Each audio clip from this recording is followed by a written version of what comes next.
Last time, we sowed £8,000 worth of vegetables on 0.1 acres of land, but now all of the seeds have germinated. I need to keep all of these vegetables alive until they are ready to harvest. Over the past month has been really dry, and keeping all of my seeds moist has been really hard. I've been watering once or twice a day, and because I have so much water, it takes me over 20 minutes to water it all, and even longer when my hose connectors keep popping off.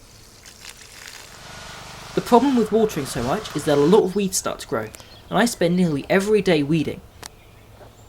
But planting lettuce in between my onions is saving me a lot of work, because the lettuce is blocking out all of the light, but there are still thousands of weeds for me to remove.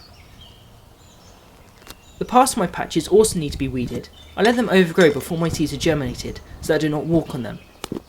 But now that they have germinated, I can start to remove the weeds from my paths.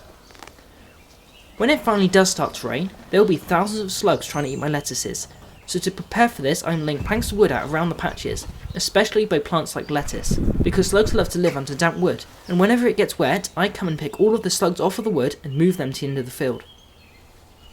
These marigolds are being planted in between plants that slugs love to eat.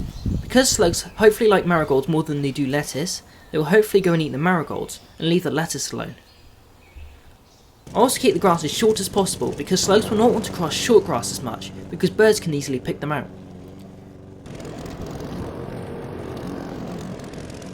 In an older video, I built an electric rabbit fence, and to prevent the wire from grounding, I have to keep the grass under the wire as short as possible. I do this using a strimmer, while trying not to hit any of the wires.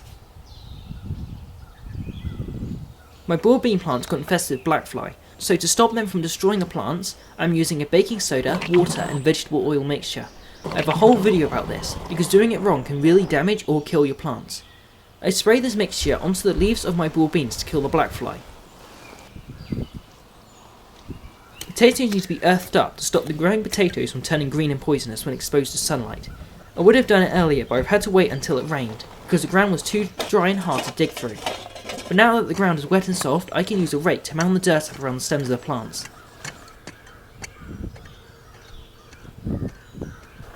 Runner beans need something to grow up, so I'm building a frame out of sticks that I'm cutting myself and stripping off the leaves.